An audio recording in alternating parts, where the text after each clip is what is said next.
მოგესალმებით ძვირფასო მეგობრებო. მადლობა უფალს დღევანდელი დღისთვის, ამსახურების საშუალებისთვის. უკვე 2021 წელში ვართ. ერთი წლით დაუბერდით, ან დაუბერდებით ამ წლის განმავლობაში. ვიცით რომ განწყობა ისეთი არ იყო, რაც გქონდა ხოლმე, მაგრამ სულ ვამბობ ამას და სულ ვცდილობ და თითოეულმა თქვენთაგანმა ალბათ ეს უნდა იცოდეთ, რომ ჩვენთვის მორწმუნე ხალხისთვის, ღმერთზე დაიმედებული ადამიანებისთვის მეგობრებო, გარემოება არასდროს არ უნდა გახდეს ისეთი ფაქტორი, რომელიც სიხარულს წაიღებს ჩვენგან.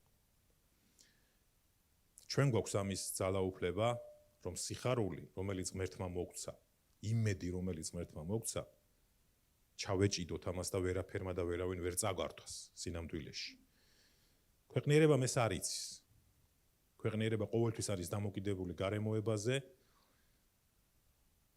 და ამ რთულმა გარემოებამ დიდი ზიანი მოუტანა სამყაროს, მათ შორის ჩვენ შეგვეხუეს ყველაფერი, მაგრამ სწორედ იმიტომ ვამბობ ძვირფასებო, რომ სინამდვილეში არაფერს არ შეუძლია თუ მოვინდომებთ, თუ ჩავეჭიდებით, თუ ხელს არ გააუშვებთ. არაფერს არ შეუძლია წაგვართვას სიხარული და იმედი, რომელიც ღმერთმა მოგცა. მე ასევე მივესალმები მსმენელებს, მაყურებლებს, რომლებიც ამ ქადაგებას Facebook-ზე მოისმენენ. მე ლოცულობ თქვენთვის, რომ უფალმა მოგცეთ გახსნილი გული, უფალმა მოგცეთ ცხებულება იმისთვის, რომ იყოთ კურთხეულნი, მართალია დღეს ეკლესიაში არ ახართ, მაგრამ ღმერთის სული ყველგან არის, ღმერთის სიტყვა ცოცხალია, როგორც ბიბლია ამბობს, ის ორლესულ מחვილზე უფრო ბასრია, ასე რომ მე ვთხოვ სულიწმინდას, რომ თითოეულ თქვენთაგანს ძლიერად შეეხოს სულიწმინდა, რომ მისი ცხებულება განიცადოთ, მისი თანდასწრება განიცადოთ და მისი სიტყვით დღეს იყოთ კურთხეული და გამოკვებილი. დღეს ძვირფასებო მინდა შევეხო ძალიან მნიშვნელოვან საკითხს. დღეს მინდა ვისაუბრო არჩევანის და გადაწყვეტილების მნიშვნელობაზე და ჩვენ ამ ქადაგებას გავაგრძელებთ, ესე ვთქვათ, ისევ იეშუა ნავეზის წიგნიდან. მე წინამსახურებაზე ვიქადაგე იეშუა ნავეზის წიგნიდან, ჩვენ ვისაუბრეთ, ესე ვთქვათ, გილგალზე, ჩვენ ვისაუბრეთ ძალიან მნიშვნელოვან საკითხზე. დღეს ჩვენ ისევ გავაგრძელებთ იეშუა ნავეზის წიგნიდან და მინდა ასევე გითხრათ, რომ შემდეგი ქადაგებაც იეშუა ნავეზის წიგნიდან იქნება. ეს ერთგვარი ქადაგებათა სერია არის, თუმცა ეს ერთ თემაზე არ არის, მაგრამ ეს არის ძალიან მნიშვნელოვანი უწყება იეშუას წიგნში გადმოცემული, ასე რომ როგორც ყოველთვის ვამბობ ხოლმე, მოიმარჯვეთ ბიბლიები, მოინიშნეთ ამ დროს თუ არ შეგიძლიათ პირდაპირ თვალყური ადევნოთ ბიბლიასაც და ქადაგებასაც, მოინიშნეთ ის ადგილები, რომელსაც მიგითითებთ და რომელსაც წავიკითხავთ, რომ თქვენ თვითონაც წაიკითხოთ, თქვენ თვითონაც შეეხოთ და თქვენ თვითონაც დარწმუნდეთ, რომ ეს ყველაფერი ბიბლიური უწყება არის, რაზედაც ვილაპარაკებთ. კარგით, წავიკითხოთ პირველი ადგილი, ეს არის იეშუა ნავეს ძის მერვე თავის 30-35 მუხლები. კითხულობთ. მაშინ აუგო იეშუამ სამსხვერპლო უფალს ისრაელის ღმერთს ღებალის მთაზე. როგორც უბრძანა მოსემ უფლისმსახურმა ისრაელის ძეებს, ისე ააგო. როგორც რჯულის წიგნში ეწერა მოსეს, სამსხვერპლო მთლიანი ქვებისგან, რომლებზეც რკინა არ აღმართულა, მასზე აღულინეს უფალს სრულად დასაწველები და შესწირეს სამშვიდობო მსხვერპლი. და გადაწერა იეშუამ იმ ქვებზე მოსეს რჯული, რომელიც დაწერილი ჰქონდა მოსეს ისრაელის ძეთა წინაშე. მთელი ისრაელი, მისი უხუცესები, ზემდგომლი და მისი მსაჯულები აქეთ-იქით ედგნენ კიდობანს უფლის აღთქმის კიდობნის მზიდველი ლევიანი მღვდლების პირდაპირ, როგორც ხიზანი, ასევე მკვიდრი. ერთი ნახევარი გერიზიმის მთის პირდაპირ იდგა, მეორე ნახევარი ღებალის მთის პირდაპირ, როგორც ადრე ბრძანა მოსემ უფლისმსახურმა ისრაელის საკურთხებლად. ამის შემდეგ წაიკითხა იეშუამ რჯულის ყველა სიტყვა, კურთხევა და წყევლა, ყოველივე როგორც რჯულის წიგნშია ჩაწერილი. არ დარჩა სიტყვა მოსეს ნაბრძანებიდან, რომ არ წაეკითხა იეშუას მთელი კრებულის წინაშე, დედაკაცების, პატარების, ხიზნების წინაშე, რომლებიც ცხოვრობდნენ მათ შორისო. ძვირფასო მეგობრებო, იეშუას ეს ინსტრუქცია, რასაც ის აკეთებ, მოსესგან აქვს მიღებული. ძალიან მნიშვნელოვანია აი ამ კონტექსტის გააზრება და მომყევით ძალიან გთხოვთ. როცა ჩვენ ასეთ კონტექსტებს ვკითხულობთ, დიდი ხალისი არ აგვაქვს ხოლმე, იმიტომ რომ რჯულთან დაკავშირებული ეს წესები, ეს რაღაცეები ბევრი მორწმუნისთვის არ არის ახლა მიმზიდველი და გასაგებიც არ არის ხოლმე ხშირ შემთხვევაში, მაგრამ ძალიან გთხოვთ ყურადღება გამოიჩინეთ, მოთმინება გამოიჩინეთ და მოდი მიუყვეთ აი ამ ტექსტის მოკლე განმარტებას. მან მოსესგან მიიღო წერია, ამიტომ ჩვენ წავიკითხეთ, როგორც მოსემ უბრძანაო. ამას ძალიან დიდი მნიშვნელობა აქვს ჩვენთვის დღეს, მეგობრებო. იმიტომ რომ თითოეული ამ დეტალზეო, როგორც აი პირდაპირ წერია, ყველაფერი ისე გააკეთეს, როგორც მოსემ უბრძანაო. ანუ მოსე, როცა მოკვდა ჩვენ ეს წინამსახურებაზე ვთქვით, ღმერთმა იესონავესზე წამოწია. და იესონავეს ძემ, სანამ მოსე გარდაიცვლებოდა, ინსტრუქცია მიიღო მოსესგან, ინსტრუქცია მიიღო ლიდერისგან. და ეხლა იეშუა ნავეს ძე მოქმედებს პირდაპირ ამ ინსტრუქციის მიხედვით, რომელიც მოსესგან აქვს მიღებული. წერილი ამბობს, რომ ზუსტად ისე გააკეთა, როგორც მოსემ უბრძანაო. არც მოსეს არ უვლია თავისი ჭკუით ამ შემთხვევაში. მოსემ ღმერთისგან მიიღო ეს ინსტრუქცია თუ შექემში რა უნდა გაეკეთებინათ. და ჩვენ შეგვიძლია მეგობრებო მეორე რჯულის 27 თავში მოკლედ წავიკითხოთ ეს მონაკვეთი პირველიდან 8 მუხლის ჩათვლით არის გადმოცემული. უბრძანეს მოსემ და ისრაელის უხუცესებმა ერს და უთხრეს დაიცავით ყოველი მცნება, რასაც გიბრძანებ დღეს. იმ დღეს როცა გადალახავ იორდანეს გაღმა მიწაზე, რომელსაც გაძლევს უფალი შენი ღმერთი, აღმართე დიდი ქვები და შელესე კირით და დაწერე ზედ ამ რჯულის ყოველი სიტყვა. როცა იორდანეს გადახვალ, რათა შეხვიდე იმ მიწაზე, რომელსაც გაძლევს უფალი შენი ღმერთი, ქვეყანაში, სადაც რძე და თაფლი მოედინება, როგორც თქვა უფალმა შენი მამების ღმერთმა. როცა გადალახავ იორდანეს, აღმართე ეს ქვები, როგორც გიბრძანე დღეს ღებალის მთაზე და შელესე კირით. აუგე იქ სამსხვერპლო უფალ შენს ღმერთს, ქვის სამსხვერპლო რკინა არ შეახო მას. მთელი ქვებისაგან აუგე უფალ შენს ღმერთს სამსხვერპლო და მასზე აღავლინე აღსავლენი მსხვერპლი უფლისთვის შენი ღმერთისთვის. შესწირე სამშვიდობო მსხვერპლები, ჭამე იქ და გაიხარე უფლის შენი ღმერთის წინაშე და დაწერე ქვებზე ამ რჯულის ყოველი სიტყვა ძალიან მკაფიოთო. იცით, გამოგიტყდებით და არ ვიყავი კარგად დაკვირვებული ამ მონაკვეთს. ძალიან ბევრჯერ მაქვს საკითხული იეშუა ნავესის წიგნი. იმაზე მეტჯერ ვიდრე ბიბლია მაქვს საკითხული პროგრამის მიხედვით, იმიტომ რომ მიყვარს ეს წიგნი და ხშირად წამიკითხავს. მაგრამ არის რაღაცა დეტალები, რომელიც გამოუტოვე და სწორედ ამ დეტალებზე გიყვებით, რაც გამოუტოვე. ანუ მე წავიკითხე ჯერ მერვე თავი, სადაც იეშუა მიმოქმედა ინსტრუქციის მიხედვით, რომელიც მოსემ მისცა, ხოლო ეხლა წავიკითხე სწორედ ის მოსეს ნაბრძანები და მოსეს დავალება და რაში მდგომარეობდა. ღმერთმა წინასწარ გაუცხადა მოსეს, რომ როცა იორდანეს გადალახავთ, როცა აღთქმული მიწის დაკავებას დაიწყებთ, როცა ჩემი აღთქმის დამკვიდრებას დაიწყებთ, მე მინდა რომ თქვენ შექემში გაჩერდეთ და ეს გააკეთოთ.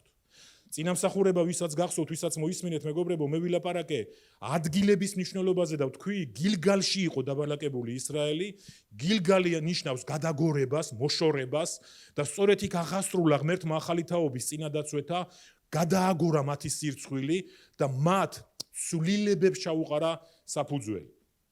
და დღეს მეგობრებო, ჩვენ მთლიანად ვიტრიალებთ შექემის გარშემო, იმიტომ ეს ყველაფერი ხდება ადგილზე, რომელსაც ქვია შექემი და ღმერთმა წინასწარ უთხრა ისრაელს, რომ შექემში ეს გაეკეთებიათ. ანუ რაში იყო დავალება, მოკლედ თქვათ, მათ უნდა მოეგროვებინათ დიდი ქვები, უნდა აეშენებინათ სამსხვერპლო მხოლოდ ქვებით, შემდეგში მასზე უნდა წაესვათ კირი, გაეთეთრებიათ კირით და შემდეგში მეგობრებო, აი ამ დიდ სამსხვერპლოზე, ქვებით აშენებულ და კირით შეთეთრებულ სამსხვერპლოზე, უბრალოდ ხო, სამსხვერპლოზე უნდა დაეწერათ მთელი რჯული. ცოტა უცნაური სამუშაო იყო.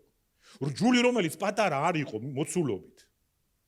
ანუ ღმერთმა დაავალა მოსეს და შემდეგ მოსეს მეშვეობით ეს დავალება მიიღო იეშუა ნავეს ძემ, რომ როცა ისინი შექემში მივიდოდნენ, როცა ისინი აღთქმულის დამკვიდრებას დაიწყებდნენ და პირველი ქალაქი ჩვენ ვიცით, რომელი იყო იერიხონი აიღეს. იცით მეგობრებო, და მათ უნდა გაეკეთებიათ შექემში ეს ერთი უცნაური რაღაცა. უნდა აეშენებიათ ქვებით, შემდეგში კირით გაეთეთრებიათ, როგორც თქვით და შემდეგ მასზე უნდა დაეწერათ მთელი რჯული. მეგობრებო, ეს არის წინასწარმეტყველური სურათი და ამის შესახებ აუცილებლად გეტყვით მოკლე ხანში. ეს არ იყო რაღაცა უბრალო აკვიატება. ყველაფერს აქვს მნიშვნელობა. ყველაფერს, რასაც ჩვენ ბიბლიაში ძველ აღთქმაში ვკითხულობთ, აქვს მნიშვნელობა, მეგობრებო, და აქვს რაღაცა წინასწარმეტყველური წინასახე. და აი ამ ყველაფერს, რასაც ვკითხულობთ, ეს არის მართლა წინასწარმეტყველური სურათი მომავლისა და ვიტყვით ამის შესახებ. და აქ ასევე იყო, ჩვენ წავიკითხეთ ორი მთის შესახებ. ერთ მთას ერქვა ღებალი, მეორე მთას ერქვა გერაზიმი. თუ ეს ისტორია არ იცით, მე გთხოვთ, რომ აუცილებლად უნდა წაიკითხოთ, მეგობრებო, იმიტომ რომ თემა, რომელსაც ახლა ვეხებით, ამ ყველაფერზე იქნება გამავალი. იცით, ღმერთმა უცნაური ინსტრუქცია მისცა შემდეგში და მას მოკლედ კიდევ ვიტყვით. მან თხოვა, რომ 12 კაცი აერჩია 12 ტომიდან, 6, ანუ ისინი შუაზე გაყოფილიყვნენ, 6 დამდგარი იყო ღებალის მთაზე, 6 დამდგარი იყო გერაზიმის მთაზე. და იცით რა უნდა გაეკეთებიათ?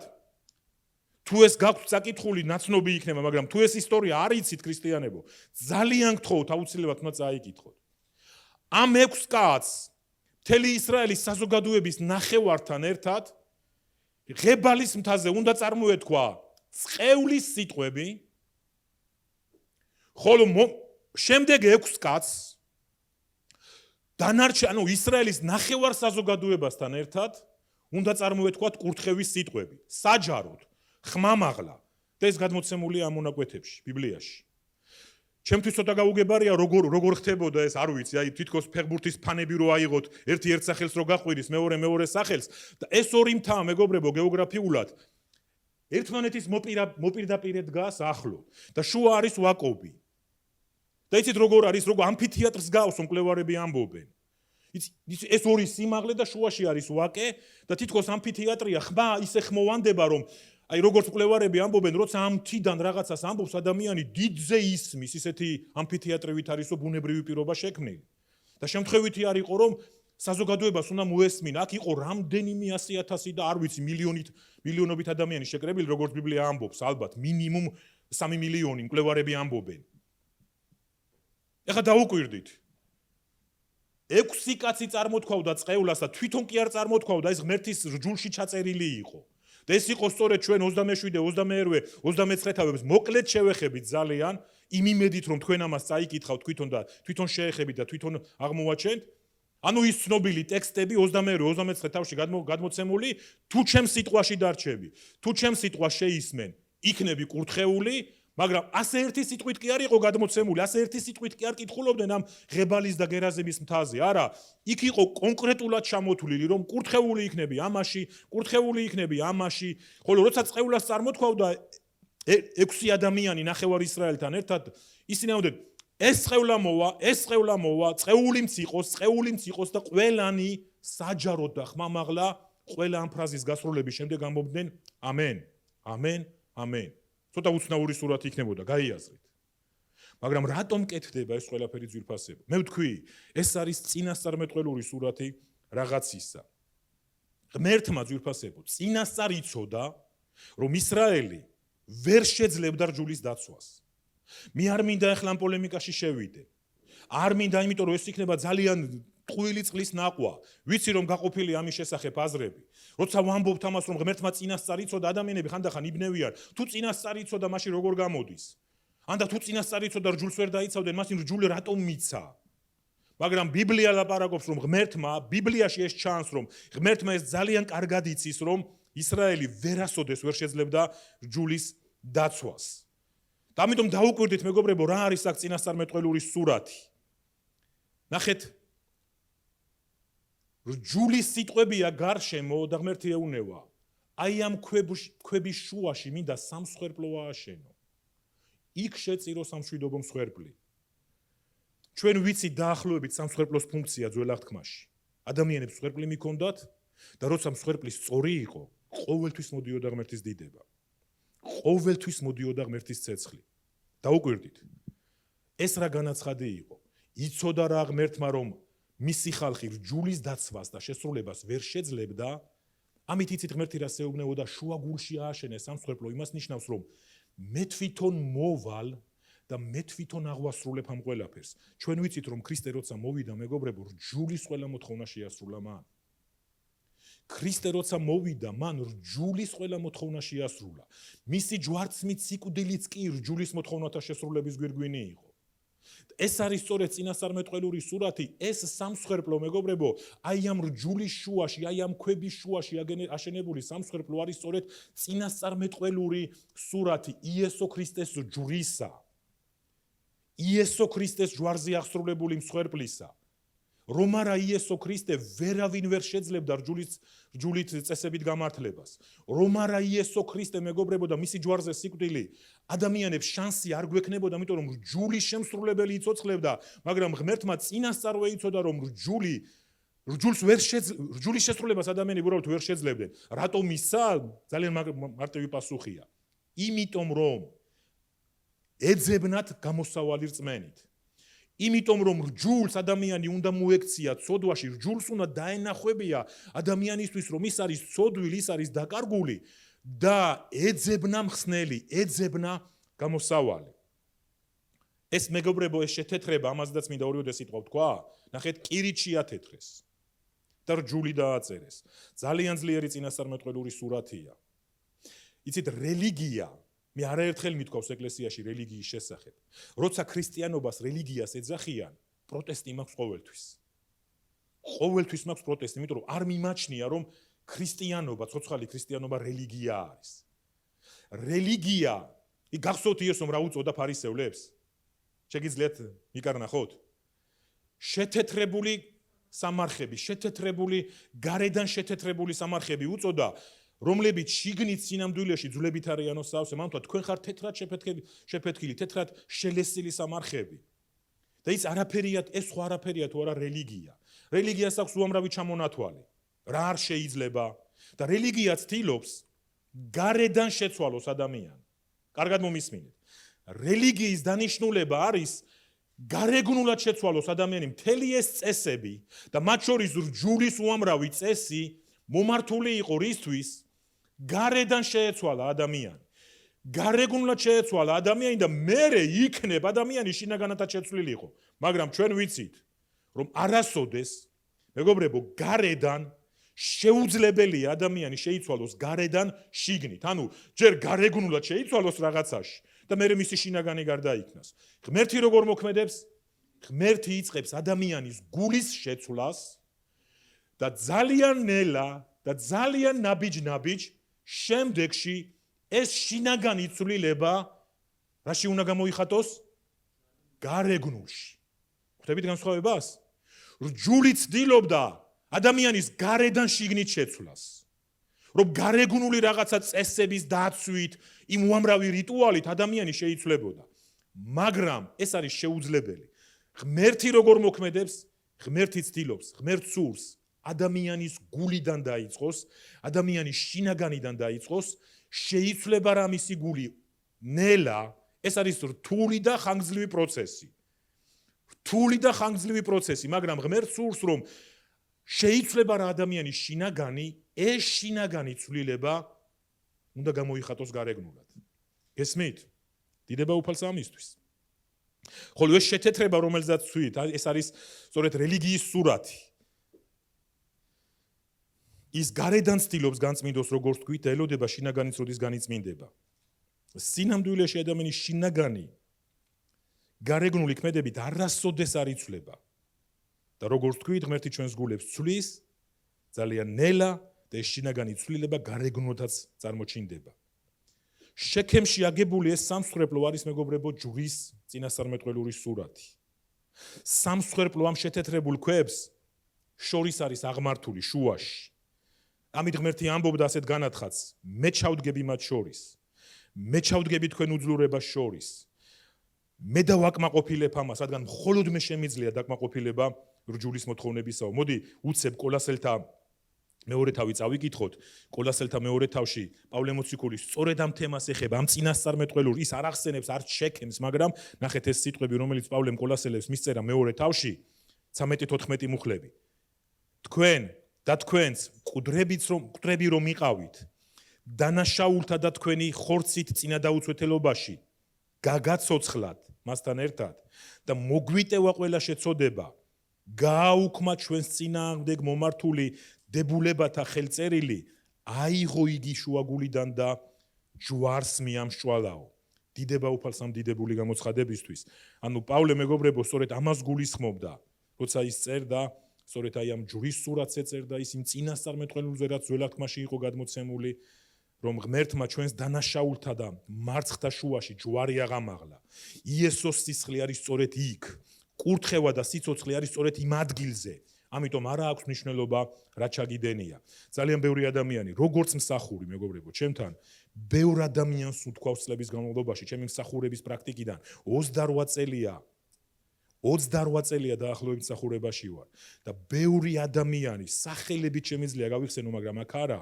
რომლებსაც ჩემთვის უთქვავ დაახლოებით ეს სიტყვები შენ ხო არ იცი მე რა ჩავიდინე შენ ხო არ იცი მე რა გამიკეთებია მეგობრებო არა აქვს მნიშვნელობა პირდაპირ ვიმეორებ არა აქვს მნიშვნელობა ჩვენი შეცდომების გროვებიც რომ იდგეს არა აქვს მნიშვნელობა დამიჯერეთ სინამდვილეში ღმერთს შეუძლია თვითონ გაუსწორდეს ამ ყველაფერს ქრისტეს მსხვერპლი არის სწორედ უნიკალური მე ამ თემაზე ახლა ბევრი ლაპარაკი აღარ მინდა იმიტომ რომ მე ვთქვი მე არჩევანზე და გადაწყვეტილებაზე უნდა ვილაპარაკო მაგრამ ეს შესავალი არის გადაუდებლად აუცილებელი თუ აი 27 თავი რომელიც წავიკითხეთ 27 თავიდან ის კონტექსტი უნდა გავაგზავნოთ, მაგრამ მე აღარაფერს აღარ წავიკითხავ. ამიტომ ვამბობ დროის სიმცირის გამო მე ვერ წავიკითხავ ამ კონტექსტებს და ძალიან გთხოვთ მეგობრებო, როგორც გითხარით, აი აქ მე სურათი ასე ვითარდება, აი ამ 12-ის არჩევა, 6 ღებალის მთაზე წევლას წარმოთქვავს, 6 გერიზიმის მთაზე კურთხევას წარმოთქვავს.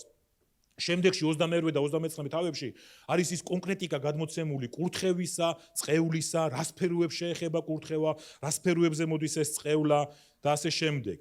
და მას მოყვება 30 თავი მეგობრებო 30 თავიც მათ შორის აი 4 თავის წაკითხვა მოგიწევთ თუ გინდათ რომ ყველაფერში კარგად გაერკვათ 30 თავს პირობითად შეგვიძლია უწოდოთ ასეთი სიტყვა აირჩიე აი რატომ გამოვიყენე მთელი ეს ტექსტი იმიტომ რომ არჩევანზე უნდა ვილაპარაკოთ 30 თავს თუ გადაშლით და დაიწყებთ წაკითხვას აქ შეხვდებით აი ამ სიტყვას ძალიან ძლიერად გამოყენებულს ბევრჯერ აირჩიე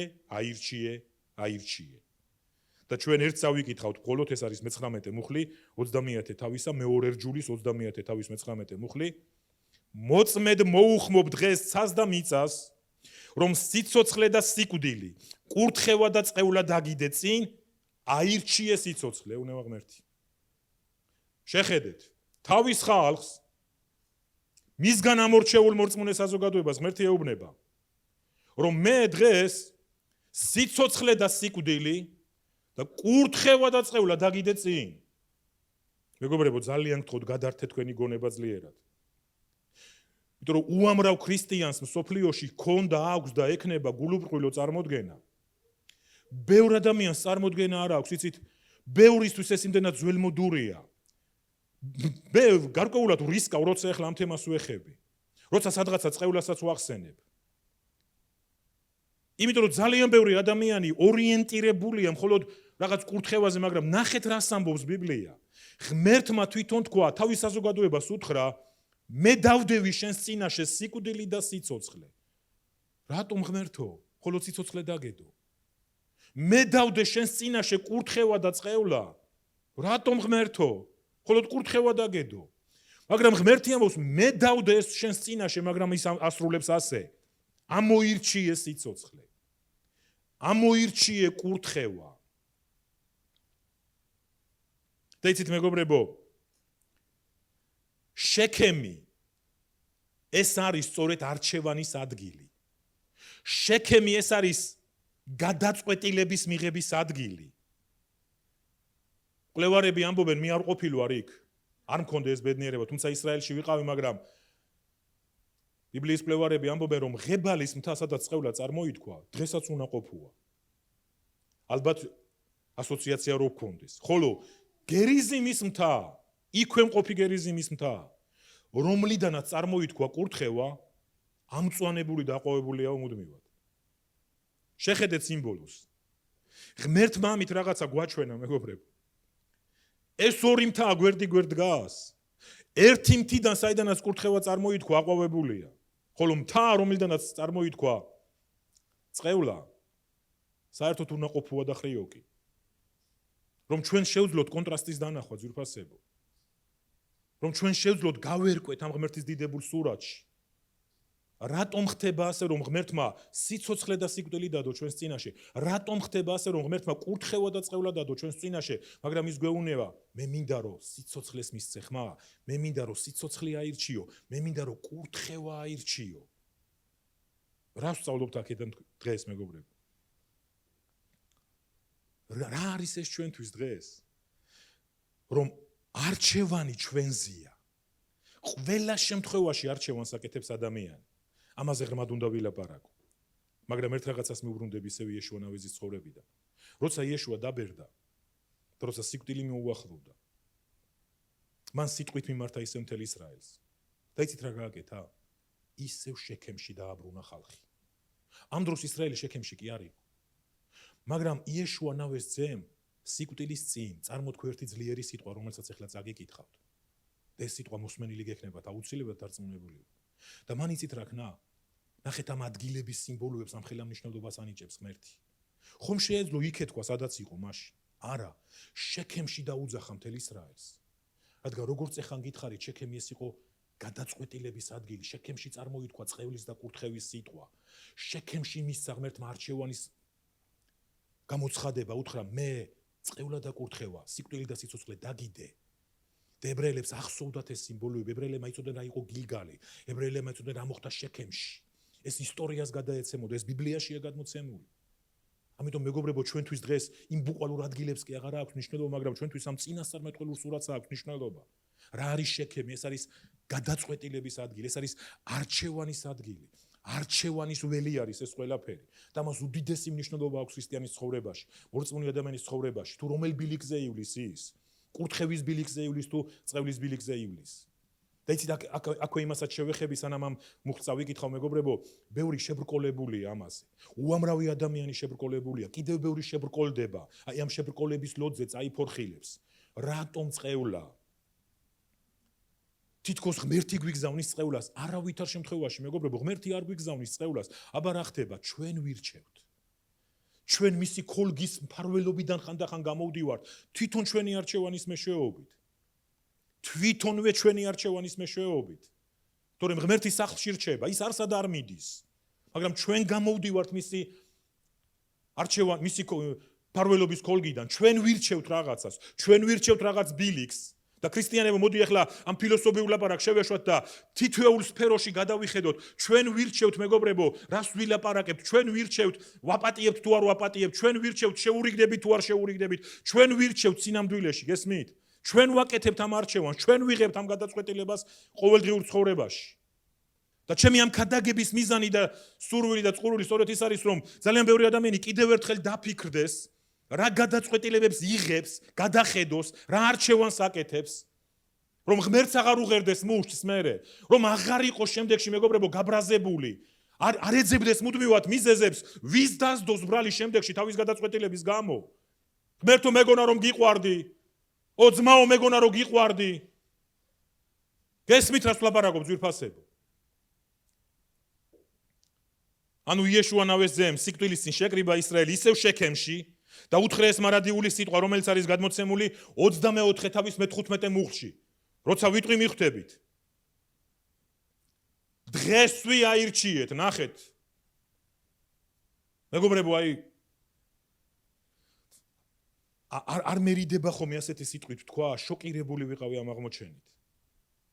ნახეთ, იეშუა ნავეს ძემ წლების შემდეგ ისევ შექემში, სადაც ისრაელს უნდა მიიღო პირველი გადაწყვეტილება, სადაც მან არჩევანის შესახებ ღვთიური გამოცხადება მიიღო, დაინახა რა იეშუამ, რომ ღმერთის ხალხმა ისევ დაიწყო ცუდი გადაწყვეტილებების მიღება ამ წლებში. დაინახა, რომ ისინი ისევ არ აკეთებდნენ სწორ არჩევანს, ღმერთისთვის სასურველ არჩევანს, ისევ შექემში სიმბოლურ ადგილას დააბრუნა ისრაელი და მიმართა ასეთი სიტყვით. დღესვე აირჩიეთ, ვის ემსახუროთ, მე და ჩემი სახლი კი უფლის სამსახურში ვიქნებითო. ეს არის სიტყვები, რომელიც იეშუამ წარმოთქვა თავისი გარდაცვალების წინ, თავის სიბერეში, ისევ შექემში დააბრუნა ისრაელი და მიმართა. კიდევ ერთხელ აირჩიეთ დღეს, ვის გაყვებით, ვის ემსახურებით, მაგრამ მე და ჩემი სახლი ღმერთის სამსახურში ვიქნებით. გესმით რა მნიშვნელობა აქვს არჩევანს ჩვენს ცხოვრებაში? შეგიძლიათ მეგობრებო წარმოიდგინოთ ამ საფუძველის ამ შესავალის შედეგად რა დიდი მნიშვნელობა მიანიჭა ღმერთმა ჩვენს არჩევანს და გადაწყვეტილებას. მე ვიცი თქვენ ათეულობით ქადაგებები მოგისმენიათ ალბათ ამას. მე ვიცი შეიძლება წიგნებიც ბევრი წაგიკითხავთ არჩევანის და გადაწყვეტილების შესახებ. მაგრამ ხანდახან სახეზე სხვა ფაქტები გვაქვს. თვითონ ჩვენ ცხოვრებაში აღმოვაჩენთ თუ ამას მოინდომებთ, თუ გულწრფელები იქნებით. რა ჭეშმარიტება უნდა გამოვიტანოთ შექემიდან? რის ისწავლა შეგვიძლია? ეს არის ის, რომ არჩევანის გაკეთება არის შესაძლებელი. ჩვენ გვაქვს ამის ფუფუნება ძვირფასო მეგობრებო. ზოგიერთი ხშირად ადამიანები გონიან, არაფრის შეცვლა არ შემიძლია, რა ვქნა ასია. მეგობრებო, ჩვენ ვთქვით, რომ ქრისტეს ჯვარი იყო წინასწარმეტყველური სურათი იმ სამსხვერპლოს აშენებისა. სწორედ იმ რჯულის რელიგიის შუაში, რჯულის მოთხოვნების შუაში, მთელ ამ ქვებზე წარმოიდგინეთ, აი გაიაზრეთ ახლა ეს სურათი, რომ უამრავი ქვებისგან აშენებული დიდი კედელი დგას, გარედან კირით არის შეთეთრებული, რა სიმბოლოებია დაუკვირდით ღმერთის შემთხვევით არაფერს არ აკეთებს. ღმერთის შემთხვევით არა, მიდით ახლა კირი წაუსვით, რა ისე მინდა უბრალოდ მეგობრებო, ამით ღმერთი აჩვენებდა, რომ რჯულის უკან რელიგია დგას, და ამით ის აჩვენებდა, რომ რელიგიას რჯულს ძველი აღთქმის შემთხვევაში, რელიგიას ჩვენ შემთხვევაში, რაღაც წესებს მეგობრებო, გარეგნულ წესებს სინამდვილეში არ შეუძლია ჩვენთვის ხსნის მოცემა. და ჩვენ თვითონ დღეს არ შეგვიძლია ღმერთის მოთხოვნების შევასრულოთ ადამიანური ძალით. ამიტომ ქრისტე მოვიდა, სწორედ ამ შუაგულში, როგორც ახლა წავიკითხეთ, აიღო შუაგულიდან და ჯვარს მიამშვალა. ჩვენი უძლურებები, ჩვენი შეცდომები, დღეს დაშვებული შეცდომები არ აქვს მნიშვნელობა რა შეგეშალა გულში.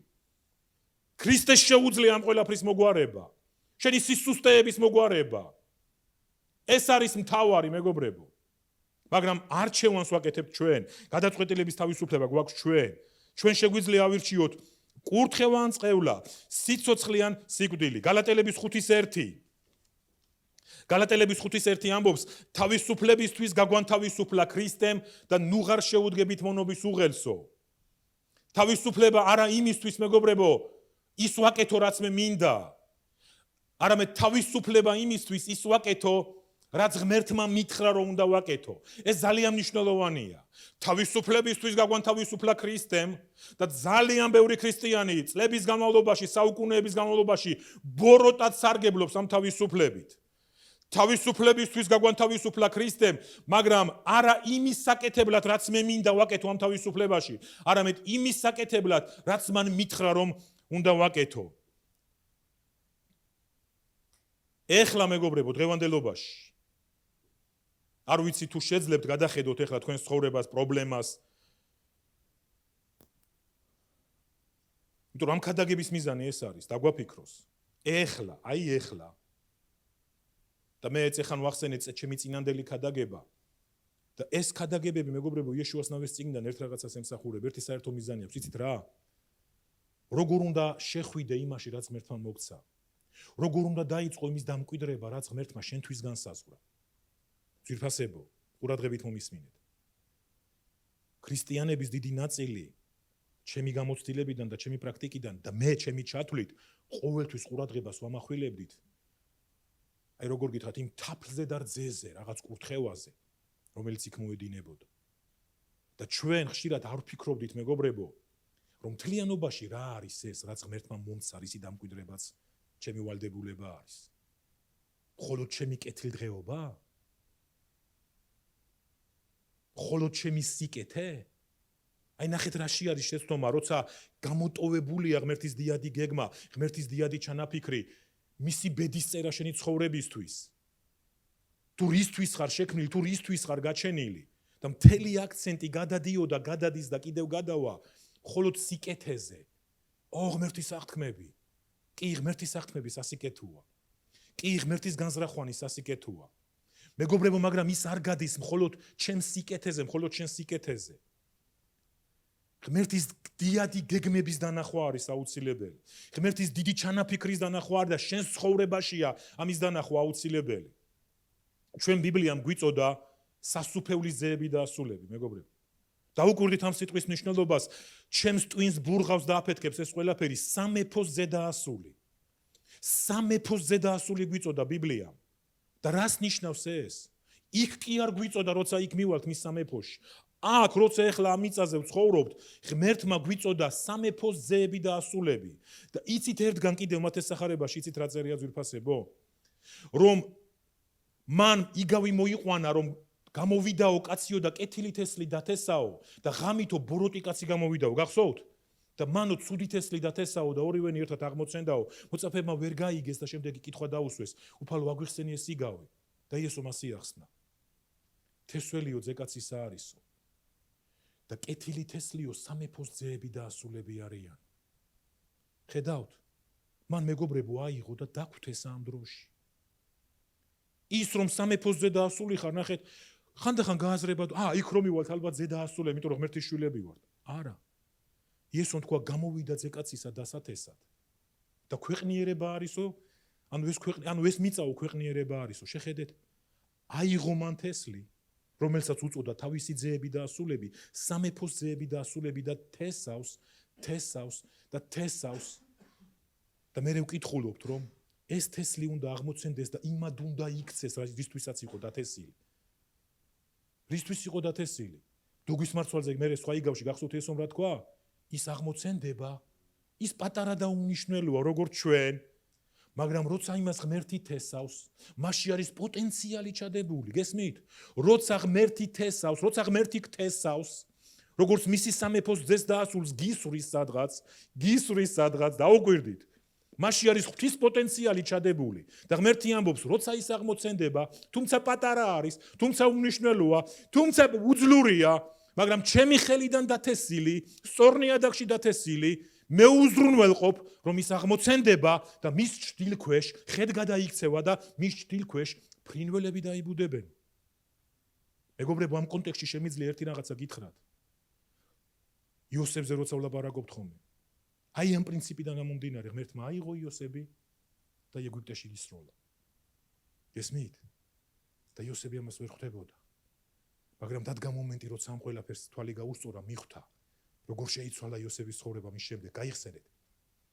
გაიხსენეთ, როცა ის გამწარებული იყო ძმებზე და როცა ამ გამოცხადების შემდეგ, როცა ის მიხვდა, როცა მან თქვა, რომ თქვენ კი არ გამყიდეთ, ძმებო, თქვენ კი არ გამომაგზავნეთ აქ, ღმერთმა გამომაგზავნა აქ, ღმერთმა დამთესა აქ, მისი სიმწარე გაქრა ძმების მიმართ, მეგობრებო.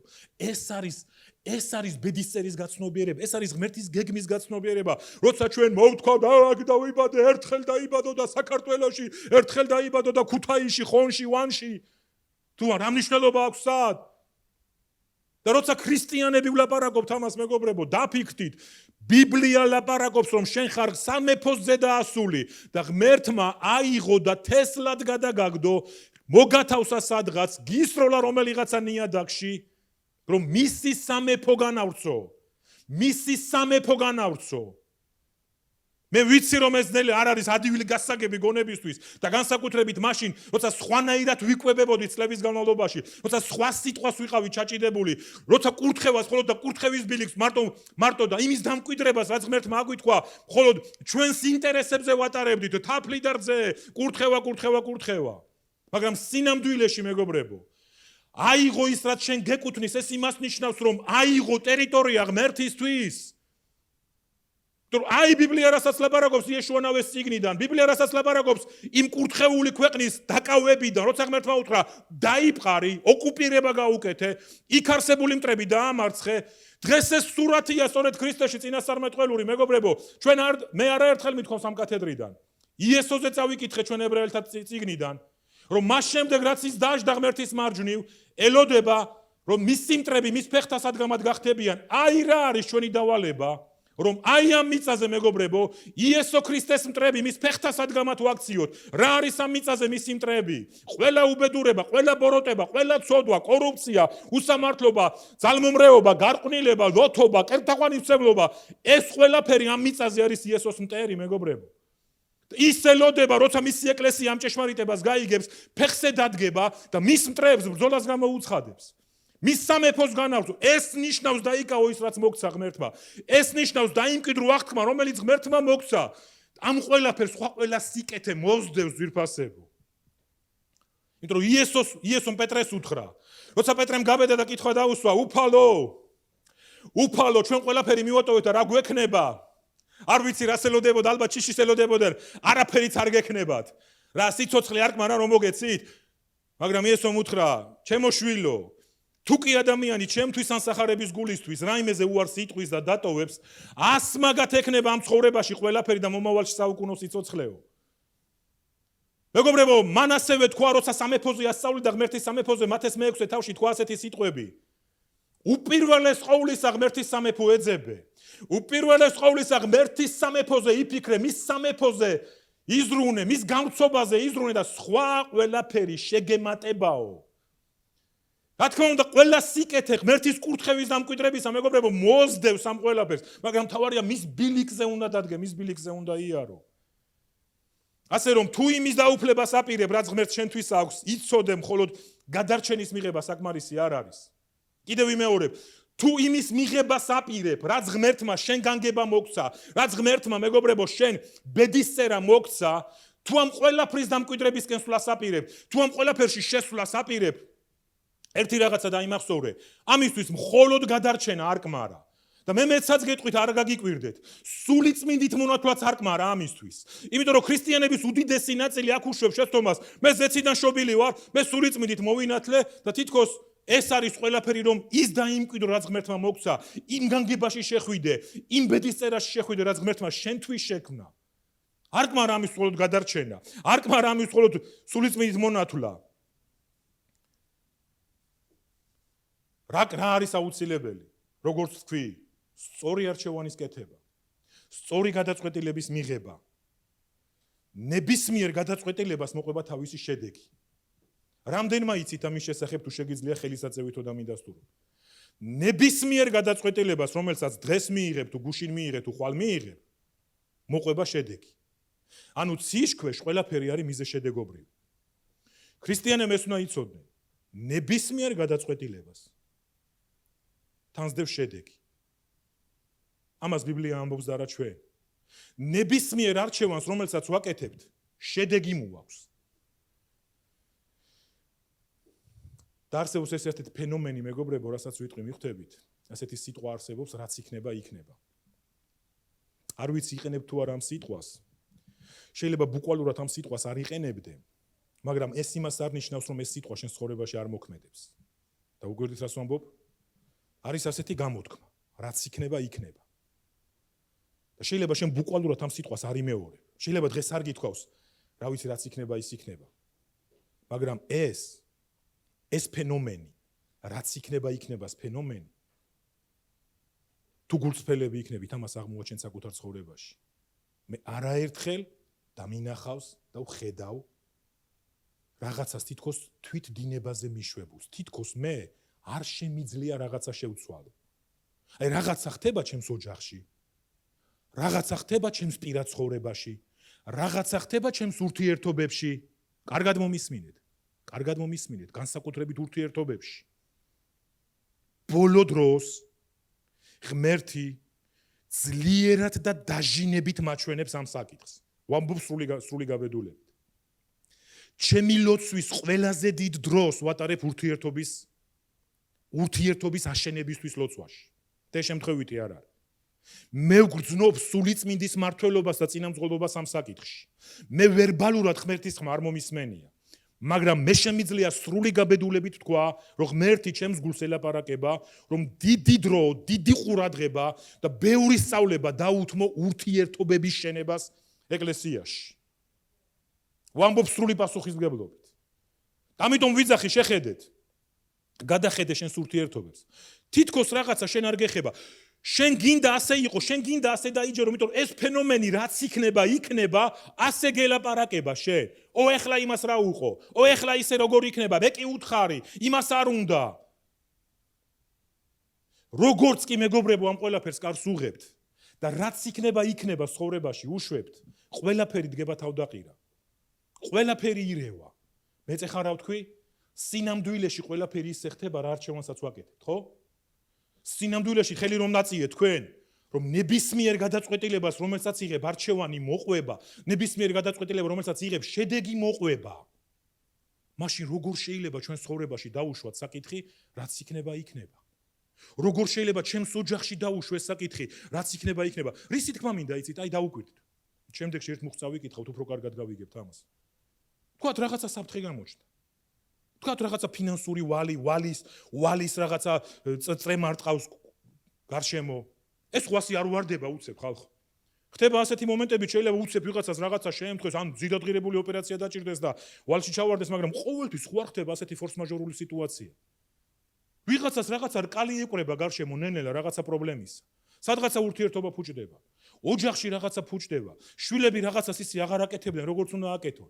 ცოლ-ქმარ შორის ყინული ჩნდება. ოჯახში ბზარი ჩნდება და ჩვენ როგორც ამაყი ქართველები ახლა ამას გარეთ ხო არ გამოვიტანთ. მე ბევრჯერ საყვედურებდნენ კონსულტაცია გააკეთე. მე ერთი შემიძლია თქვა, მე რა თქმა უნდა სურვილი მაქვს, მე ღმერთისგან მაქვს სიტყვა, რომ წყვილების კონსულტაცია გავაკეთო, წლების უკან მივიღე ეს სიტყვა და მაშინ შეიძლება მომზადებელიც კი ვიყავი ამისთვის ვიჩქარე და ვთქვი, მე ვიწყებ კონსულტაციას. ადამიანი არ მახსოვს 1-2 შემთხვევის გარდა ჩემს კაბინეტში მოსული.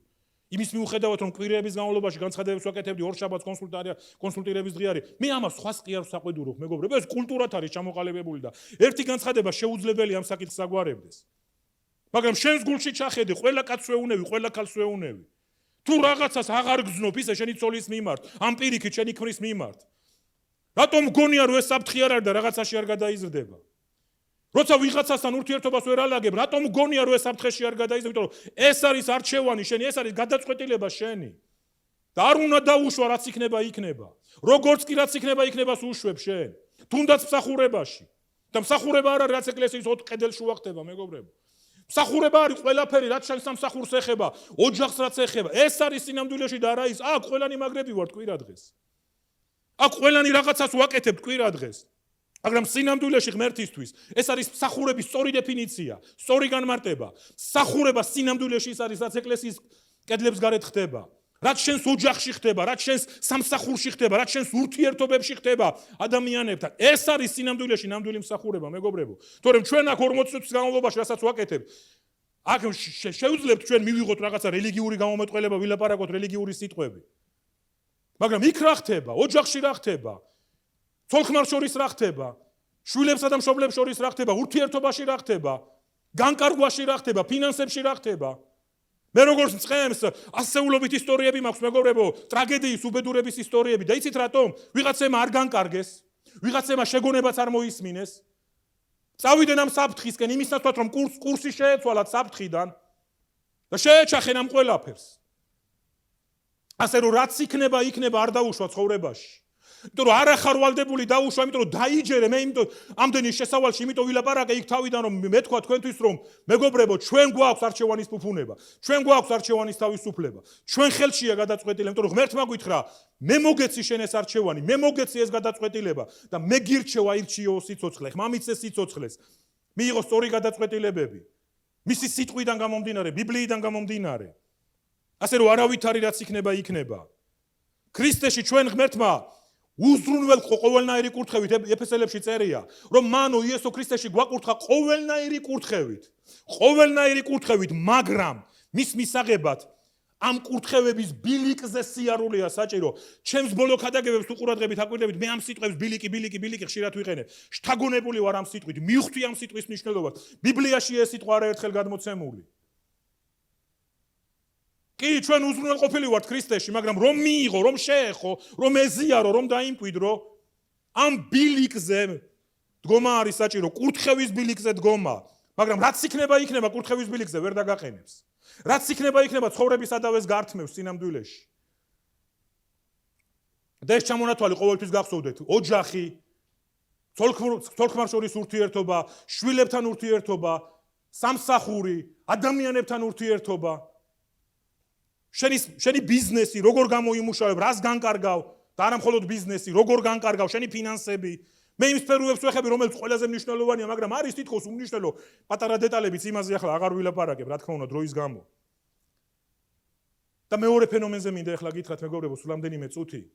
მეორე ფენომენი არის ასეთი. ყველაფერი კარგად იქნება. და ხშირად აი დღევანდელი გადასახედიდან ნანობ თუ კი ვინმეს ესე მოუზომავთ ის უთხარი რომ ნუ გეშინია ყველაფერი კარგად იქნება. სწორად გამიგეთ ახლა რასაც ვამბობ. თუ მე განჟის გარეშე ვამბობ ამ სიტყვას რომ ყველაფერი კარგად იქნება, შეიძლება ადამიანი შეცდომაში შემოხოს. და რას გულისხმობ? ნახეთ. ბევრჯერ ყოფილა ჩემთან, მე გიყვებით ჩემ პრაქტიკაზე. მოსულ ადამიანს ტკივილით მოუყოლია ისტორია.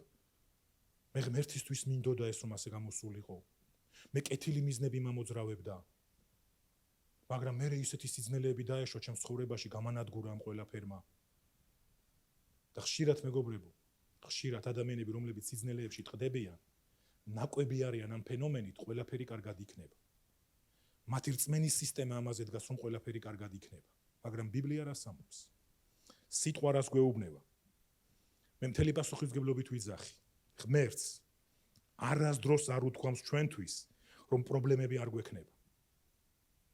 მეგობრებო, რამდენს აშინებს, რამდენი ტყდება აქ, რამდენმა წაიფორხილა აქ. დიდ სიძნელეში შევიდნენ და ზოგი საერთოდ დაეცა. იმიტომ რომ მე ვეღარ პასუხობენ, კი, მაგრამ ლოგიკა სად არის? იმიტომ რომ ისინი ასე არიან ნაკვები, ყველაფერი უნდა იყოს კარგად. მორწმუნე ხო არის? ზეციდან შობილი ხო არის? სულიწმიდით მონათლულიც ხო არის? ხოლოდ სულობს. ხოლოდ სულობს. მეგობრებო, გარკვეული პერიოდის შემდეგ მე ზუსტად ციფრს ვერ გეტყვით, დროს ვერ გეტყვით. მე სულიერ ბრძოლაზე დაგელაპარაკებით ძალიან მნიშვნელოვანი უწყებით. სადაც უფრო მეტ რამეზე თვალები აგვეხილება. როგორ გვიტევს მტერი, მას არ შეუძლია ღმერთს შეუტიოს. პირდაპირ გეუბნები. მას არ შეუძლია ღმერთს შეუტიოს. მთელი მზაკვრობის ხელოვნებით ჩვენ გვიტევს. და იქ ვილაპარაკებ სწორედ ამაზე, რატომ მოდის პრობლემები ჩვენს ცხოვრებაში. მაგრამ ეხლა აღარ გადავუხვევ აქედან. ღმერთს არ უთქვავს ჩვენთვის რომ პრობლემები არ გვექნება. გახსოვთ ის აჟიოტაჟი ეკლე, ჰა, მორწმუნეებს რატო ხვდებათ და ჰა, რატო აი რწმენა არ ყოფნით. მე განცხადება გავაკეთე ამასთან დაკავშირებით მაშინ. ეს არის არასწორი მოლოდი. თუ მორწმუნეებს ვინმე მასწავლა ასე რომ შენ რომ მორწმუნე გახდი შენ აღარ დაგაცემინებს, ჭრილი არ აქტივდება. არ უთქვავს ეს ჩვენთვის ღმერთს. ღმერთმა გითხრა როგორ ვიბრძოლოთ. ღმერთმა გვასწავლა როგორ ვიყოთ აღჭურვილნი.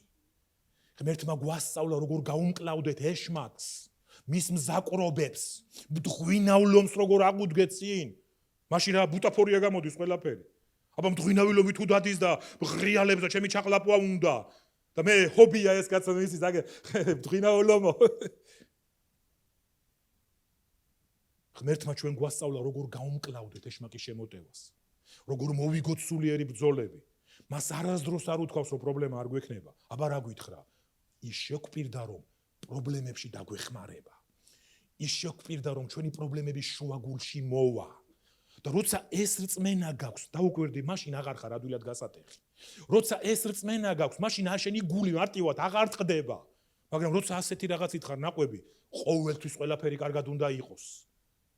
ჩემთან რა უნდა ფინანსურ პრობლემას, ჩემთან რა უნდა ავამტყოფობას. როცა ასეთი რწმენის სისტემაზე დგახარ, იმედები გაგიცრუდება. ასე რომ ეს ორი უკიდურესობა არის მეგობრებო. და იცით ის წეხან ვახსენე კონსულტაციაზე და ყოფილა შემთხვევები ახლა მე იქ ვახსენე ჩემი მოლოდინი სხვანაირი იყო, მინდოდა რომ მეტი ადამიანი მოსულიყო კონსულტაციაზე, მაგრამ ყოფილა დღესაც ვიღაცები კონსულტაციაზე მოდიან. და არავინ ეს პირადულად არ მიიღოს მეგობრო, მე არასდროს არ მოუყვები იმას, რაც კონფიდენციალურია. არასოდეს არ მოუყვები. გარდა იმ შემთხვევისა, თუ ამის აუცილებლობა დადგება, ან რაღაცა მძიმე წოდვასთან იქნება საქმე, რომელიც უნდა გამჟღავნდეს ასე შემდეგ. მაგრამ მე არასდროს არ მოუყვები იმ კონფიდენციალურ საუბრებს, მაგრამ რაღაცა შინაარს ამოვიღებ და ისე გეტყვით. ნახეთ მეგობრებო, ხშირად როცა ადამიანი გიყვება თავის პრობლემაზე, ყოფილა ასეთი შემთხვევები, რომ თელ ტვირთს პასუხისმგებლობას თითქოს ახლა შენ გაკისრებს, ნახეთ. აი რომ შენ ახლა ან ილოცო მისთვის ან რაღაცა და მოუგვარო ეს პრობლემა. მაგრამ მე არა მაქვს ჯადოსნური ჯოხი, ხშირად მithქვამს ხალხო. კიდე კაი რო არა მაქვს. თორემ ის ბოროტად გამოყენებასავს არ დავანებებდი არასდროს. და ბოროტად გამოყენებაში ამავს გულისხმობ, რომ ყველას დაგარტყავდით თავში იმ ჯადოსნურ ჯოხს, რომელიც სინამდვილეში არ დაგეხმარებოდათ. აბა რა შემიძლია კონსულტაციის დროს გავაკეთო? რა შემიძლია შეგპირდეთ? გული არ გაგიტყდეთ. როცა ასე ვლაპარაკობ, მე რეიტყვია, თუ არაფრის მოცემა არ შეგიძლია, მაშინ რა ღაზრია შენთან მოსვლას? მე შევეცდები. მე შევეცდები ბილიკი დაგანახო, კურთხევის ბილიკი. და მე ეს მიკეთებია გულწრფელად ვამბობ. ყოფილან ადამიანები, რომლებიც მოსულან ფინანსური პრობლემებით, რომელსაც ფული ჭირდება, მაგრამ მე არ შემიძლია ფული მივცე, იმიტომ რომ არ მაქვს. მეგობრებო, ამას გიყვებით, აი, სრული პასუხისგებლობით ვიძახი, ამას გიყვებით, რაც მე გადამხდა. მაგრამ მე შევთავაზე ბილიკი, რომელსაც უნდა დადგეს, არჩევანი რაც უნდა გააკეთოს, გადაწყვეტილება რაც უნდა მიიღოს. მაგრამ მას პერსპექტივაში ძალიან მალე უნდა რაღაცა და ესეც ერთგვარი ფენომენია, ეხლა ვიტყვი. ამიტომ როგორ იცით, ადამიანები ელოდებიან პირდაპირ გადაჭრილ პრობლემას, პირდაპირ რაღაც აი წემსმა რაღაცა ჯადოსნური ჯოხი უნდა აიღოს, თავში ჩაარტყას, ფული მისცეს ან რაღაცა და ასე შემდეგ. ან მანილოცოს მხოლოდ, ხელი დაადოს და განკურნოს. და რამდენი ადამიანი ახლა გაიაზრეთ თქვენ, დაჭრილი და დაბრკოლებული ამის გამო. მაგრამ მოდი ჩვენ დავამკვიდროთ კულტურა. ეს პასუხისმგებლობაზე უარის თქმა კი არ არის, პირიქით პასუხისმგებლობა არის, მეგობრებო, რომ ჩვენ ავდგეთ და ეს ბილიკი ვასწავლოთ, ამ ბილიკზე დადგომა ვასწავლოთ, კურთხევის ბილიკი შევთავაზოთ. ვუთხრათ, არ დამთავრდება შენი პრობლემა. თუ შენ არ შეიცვლი გადაწყვეტილებას, თუ არჩევანს არ შეცვლი, თუ შენ საფრთხეს ხედავ და მაინც იქით მიჯლიგინებ, არ შეიცვლება შენი პრობლემა. დღეს გადაწყდება, ხვალ ისევ გაჩნდება, ამიტომ მე მინდა შენ კურთხევის ბილიკი გაჩვენო, ბიბლიიდან გამოსული, ბიბლიიდან ამოღებული კურთხევის ბილიკი, რომ გადაწყვიტო, დავდგები ამ ბილიკზე და დავრჩები ამ ბილიკზე. სიზნელეების დროსაც ამ ბილიკზე დავრჩები და გავაგრძელებ სვლას. შეუძლებელია შენი ბილიკებით იარო და ღმერთის კურთხევები მიიღო. პირდაპირ ვამბობ. რამდენი ადამიანი დღეს ხალხო ჯიუტად ამტკიცებს ამას რაღაცას, აი როგორ გითხრათ, არა, მე ასე გავაკეთებ. ეხლა ერთი მუხლი უნდა მოგცე ძალიან სწრაფად. იგავების 27 თავი. ძალიან ცნობილი მუხლია. იგავების 27 თავი, მე-12 მუხლი. წინდახედული, აქ ცოტა შეცვლილი, ახალი თარგმანში ცოტა შეცვლილი ვერსია არის, მაგრამ ნახეთ, წინდახედული ხედავს საფრთხეს და თავს არიდებს. ძველ ბიბლიებში ეწერა ბრიყვი, ეს ორივე სიტყვა გამოვიყენოთ სინთეზში. იმიტომ რომ წინდახედული ბრძენი, უпростоრად, ნახეთ. წინდახედული, ბრძენი ძალიან ისეთი სულიერი ტერმინია და ადამიანმა შეიძლება თქვას, მე ბრძენი არ ვარ. მე ყველა ლოცვაში ღმერთს ვთხოვ სიბრძნე მომეცითქო, იმიტომ რომ იაკობში წერია, ვისაც აკლია თხოვოსო და ვთვლი რომ აკლია სიბრძნე და თხოვ, ღმერთს არ მცხვენი ეს აქაც თქვა. ყველა ლოცვაში ვთხოვ ღმერთს რომ სიბრძნე მომწეს უფალ. და ნახეთ აქ რას ამბობს სოლომონი. ბრძენი ხედავს საფრთხეს და თავს არიდებს, გულუბრყვილო კი აგრძელებს სიარულს და ისჯება. და ის ორი სიტყვა ჩავსვათ ახლა. ბრძენი ხედავს საფრთხეს და თავს არიდებს.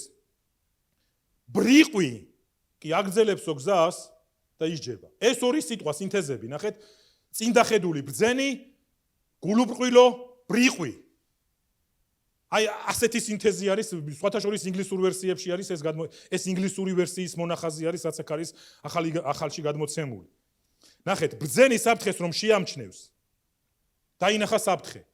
რა საფრთხე დაინახა? ეშმაკი დაინახა. ბუკვალურად რო ავიღა, არა ხალხო, შეხედეთ. დაინახა საფრთხე, აი ფინანსური საფრთხე დაინახა. უპატიებლობის საფრთხე შეხედა. შარში ეხვევა რაღაცაზე. შვილებთან არსებული საფრთხე დაინახა. კურს იცვლის ხალხო. მაგრამ გულუბრყვილომო დაინახაო, განსხვავება ორივე ერთ და იგივე დაინახა. მომყევით ნახეთ, ორივემ დაინახა ერთი და იგივე. სხვადასხვა რამე კი არ დაინახა. ამ გულუბრყვილომ თუ ბრიყვმა ის კი არ დაინახა, რომ იქ რაღაცა ის დიდებული მომავალი იყო. საფრთხე მანაც დაინახა. მაგრამ განსხვავება რა არის? გააგრძელა გზა ამ მიმართულებით. და ვფიქრობ, რატო? ღმერთო, როგორ თუ საფრთხე მანაც დაინახა, რატო აგრძელებს გზას? თუ საფრთხეს თქვენ ხედავთ, მე არავის არ უწოდებ ბრიყვებს, მეგობრებო, ღმერთმა დამიფაროს. მაგრამ თუ შენ ცხოვრებაში დღეს ასეთი რაღაც არის, ხედავ რაღაც საფრთხეს რეალურად და მაინც ამისკენ მიდიხარ. რა ხდება? რატომ? და მე გეტყვით აღმოჩენას, რატომ ხდება ასე, მეგობრებო? ამ ადამიანებს ეგრეთ წოდებულ გულუბრყვილოებს რწმენის სხვა სისტემა გააჩნიათ, სხვანაირად სწამთ. და იცით რის სწამთ? დაახლოებით ეხლა რომ ვთქვი, ყველაფერი კარგად იქნება. მათ შეუძლიათ აღიარონ ღმერთის მოყვარულებს, მისი განზრახვით მოწოდებულებს, ყველაფერი სასიკეთოდ ეწევათ. შეუძლიათ ასე თქვა. შეუძლიათ ეს საიღონ მხოლოდ საყრდენად. და იდგენ ამ ყველაფერზე.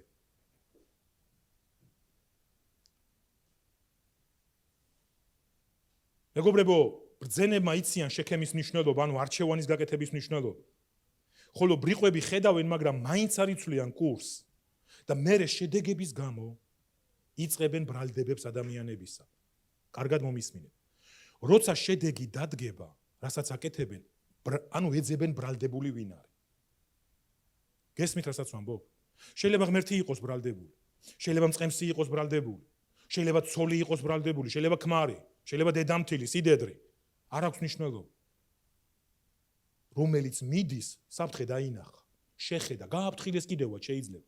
ეკლესიაშიდაც კი მიიღო ამის შესახებ გაფრთხილება, მაგრამ გააგრძელა, რომ რაღაცა სხვანაირად ჯერა, რაღაცა სხვანაირად წამს. იცით რა გონია? ის იქნება პირველი, ვინც ამ წრეს გაარღვევს. მე ესეც მომისმენია. მთელი პასუხისმგებლობა. ჩემს მსახურებრივ პრაქტიკაში მინახავს ხალხი, იმიციეს გაფრთხილება, მაგრამ მაინც მიდის, იმიტომ რომ მას გონია, რომ ის პირველი იქნება მსოფლიოში, რომელიც ამ რაღაცას გაარღვევს, რომელიც ამ წრეს გაარღვევს, რომელიც დაუკვირდით, რომელიც ივლის საკუთარი ბილიკით, მაგრამ მიიღებს კურთხევას ღმერთისგან. არ ვიცი, შეიძლება ძნელიანა იყოს, მაგრამ ღმერთი მოგცევთ გაგებას, იმედი მაქვს. ივლის საკუთარი ბილიკით, ივლის საკუთარი შეხედულებით, იტყვის, მე ასე მესმის, მე ასე ვუყურებ და მაინც ექნება იმის იმედი, რომ კურთხევა მოვა, მაგრამ მეც ეხა ვთქვი სულიერი ჭეშმარიტება, მარადიული პრინციპი. თუ შენი ბილიკებით დადიხარ, ღმერთის კურთხევას ნუ ელოდებ. ეს შეუძლებელი, ეს შეუთავსებელია. სწორედ ამ კურთხევის ბილიკზე უნდა დადგე, სიცოცხლის ბილიკზე უნდა დადგე, იმიტომ რომ ღმერთმა თქვა, სიკვდილს და სიცოცხლეს ვდებ. მეხუთე გზა არ მოუწია, მესამე გზა არ მოუწია, ერთია სიკვდილის, მეორე სიცოცხლის, ერთია კურთხევის, მეორე წყევლის. დაინახე საფრთხე, მოერიდე, კურსი შეცვალე. ისწავლე როგორ შეცვალო კურსი და ბოლოსკენ მეგობრებო, დასკვნაში. ეს არის სწორედ უმციფრობის პრობლემა. უმციფრობის პრობლემიდან მოდის, სულიერი უმციფრობის, სულიერი გამოუცდელობის პრობლემიდან. და ერთი რაღაცა მნიშვნელოვანი განაცხადი უნდა გავაკეთო და გონება დაძაბეთ რომ ეს გაიგოთ. შეხედეთ, წავიკითხავ. იმას, რასაც დღეს აკეთებ და რა შედეგსაც მიიღებ, არის კავშირი ამ ორ შორის. ეხლა დაფა რომ მქონდეს მოვნიშნავდი ორ წერტილს. დაუკვირდით, ორ წერტილს დავხაზავდი დაფაზე. ერთ წერტილს დავაწერდი, რას აკეთებ დღეს? ანუ რა გადაწყვეტილებებში ცხოვრობ, რა არჩევანს აკეთებ და მეორე წერტილს დავარქმევდი შედეგს. უმციფრობის პრობლემა იცით რაშია? ამ ორი წერტილის დაკავშირება უჭერთ სულიერად უმციფრებს და გამოუცდელებს. ამ ორ წერტილს შორის წრფე უნდა გავავლოთ. იმიტომ რომ ეს ორი წერტილი ერთმანეთთან კავშირშია. ის, რასაც მე დღეს ვაკეთებ, ის, რასაც დღეს გადაწყვეტილებას ვიღებ, მეგობრებო, ჩემი ცხოვრების ხვალინძელ დღეზე კი არა, მარტო ხვალ მოკლე მომავალზე კი არა. შეიძლება გავლენდას ახდენდეს 5 წელზე, 10 წელზე, 15, 20 წელზე ახდენდეს გავლენდას. გეხვერწებით ეს დაიჯერეთ, მეგობრებო რა. სხვანაირად შეუძლებელია კურთხევის ბილიკზე ვერ დავდგებით. ისრაელმა ეს იქვე ვერ განაცნობიერა. როცა ისრაელი ამ დიდებულ სანახაობას უყურებდა, როცა 6 კაცი წყევლას წარმოთქვამდა და მთელი 100,000-იანი არმია ამინს ამბობდა წყევლაზე, როცა 6 კაცი კურთხევას წარმოთქვამდა და მთელი 100,000-ობით კაცი კურთხევაზე ამბობდა ამინს და სურათი როგორი იყო, ღებალის მთა უნაყოფოა დღემდე, გერიზიმის მთა აყვავებული იყო, ეს კონტრასტი ღმერთმა ყველაფერი აჩვენა. ამის მიუხედავად იეშუა ნავეზის ცხოვრებაში რამდენიმე წლის შემდეგ უკვე ამ მოვლენიდან ისრაელი აღარ დადიოდა კურთხევის გზაზე უკვე ხვდებით ისრაელი აღარ დადიოდა ამიტომ შექემში დააბრუნა როგორც აკიკითხეთ იეშუა ნავეზემ ლიდერმა ისევ შექემში დააბრუნა ისევ არჩევანის ადგილზე და უთხრა კიდევ ერთხელ აირჩიეთ სად მიდიხართ მე და ჩემი სახლი ღმერთის მსახურებას ვირჩევთ მეგობრებო, დღეს ლიდერების გამოწვევა სწორედ ამაშია. თქვენი ლიდერებსაც მიმართავ, სწორედ ამაშია. იცით რაღაცა ტყემტყელი განცხადებები კი არ არის აუცილებელი. ჩვენ უნდა მივიღოთ ყოველთვის გადაწყვეტილება. მე და ჩემი სახლი სიცოცხლის გზას ავირჩევთ. ხმას სიცოცხლეს მივცევთ, ხმად კურთხევას მივცევთ. და არ ვიცხოვრებთ, მეგობრებო, რაღაც გაბრუებულები რაღაცაში, რომ თუ კურთხევის გზაზე არ ვდგავარ, კურთხევას როგორ ველოდები? თუ მე თვითონ წყევლის გზა ავირჩიე. თუ მე თვითონ ქურდობის გზა ავირჩიე, თუ ერთგული არ ვარ, თუნდაც მიათეთში, შემდეგი თემა ამ ეკლესიაზე მიათეთზე იქნება რომ იცოდე. და არა ისე როგორც მოგისმენიათ, განსხვავებულ რაღაცას მოისმენთ, ამ ისტორიიდან მოისმენთ ისევ, რომელიც არასდროს არსად მე პირადად არავის არ მომისმენია. იეშუა ნავეს წიგნიდან მიათეთის მუხლები. ხვდებით? მაგრამ თუ შენ არ ირჩევ ამას, ფენომენებია დღეს ათასნაირი, იცით, მე მიათედი არ მესმის ასე რამდენსაც მიცევ შტაწირავი, მის მეგობრებო ეს არის უკვე არჩევანის კეთება. შენ ირჩევ ქურდობის გზას. შენ წყევლის გზას ირჩევ და კურთხევას ელოდები. იცი მე იქ რაღაცა სწორად არ მომექცენ, ამიტომ ახლა და ადამიანები არ ვიცი ღმერთს არ აძლევენ თავის წილს, ღმერთს არ აძლევენ თავისას, გესმით? ამის ერთი ადამიანი მეუბნება, მე გადავწყვიტე რაღაც ამ ფონდში, ახალი ამბავია ეს და შენ ხომ არ ჩადებ და მე იმ წუთში უარი ვერ უთხარი, მაგრამ ვაპირებ ეხლა რომ მიმწერო, არა ეს დიდი სიგიჟია. ჩემი მიათედი არსად არ მივა გარდა ეკლესიის. თუ მიასე მესმის, მე არასდროს არ მიცევ ჩემ თავს უფლებას, მეგობრებო, რომ თქვა ეხლა მე ხო კაი საქმეს ვაკეთე, მოდი ავდგები და რაღაცა მისიაში ჩავდებ ჩემს მიათედს, არა. მიათედია, მიათედი მიდის ღმერთის ეკლესიაში.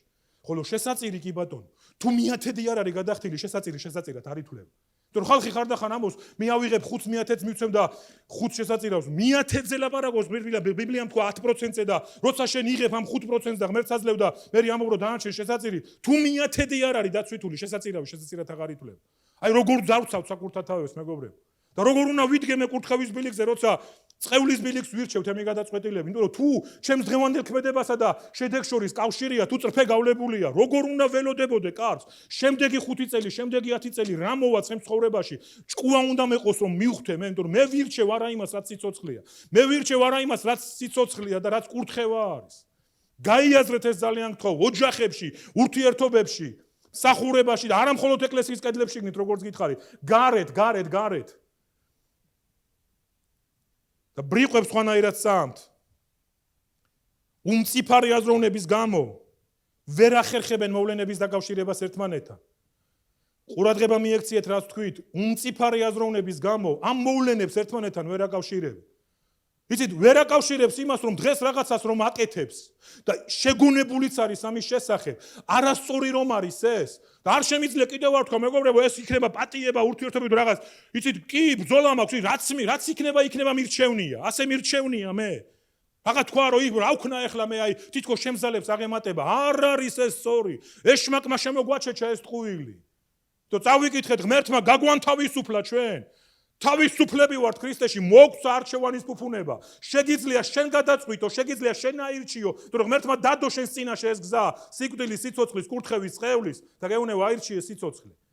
და ჩვენ ნახეთ რას ვამბობთ. ღმერთმა თქვა რომ აირჩიე და ჩვენ ვეუბნებ, ვიცი, არ შემიძლია. ამას დიდი სიამაყე არ არსებობს. თუ ხედავ საფრთხე შეცვალე კურსი და ბოლო ფრაზები. ხშირად ადამიანები კვირას მიიღებენ გადაწყვეტილებას. ხუთშაბათი დადგება და ამბობს, აი კვირას მივიღე გადაწყვეტილება და არაფერი არ შეიცვალა. მეგობრებო, ყველა პროცესს ჭირდება დრო. ერთი პროცესი მითხარით, რასაც დრო არ ჭირდება, აი რამე მითხარით ბუნებაში მოვლენ, რასაც დრო არ ჭირდება. თესლის და თესვიდან თესლის აღმოცენებამდე დრო ხო საჭიროა. და ასეთი გამოთქმა არსებობს, მეგობრებო, ლობიოს სინდრომს ეძახიან. ლობიო არის ერთ-ერთი მცანე, რომელიც თითქმის ყველაზე ადვილად ღვივდება. თუ მიწაში მოათავსებ და წყალს დაასხავ ხშირად, შეიძლება ერთ დღეში ამოხეთქოს პატარა მიწაში. შეიძლება ერთ დღეში გაღვივდეს შიგნით. და ხშირად ბევრი ქრისტიანი აი ლობიოს სინდრომით ცხოვრობს.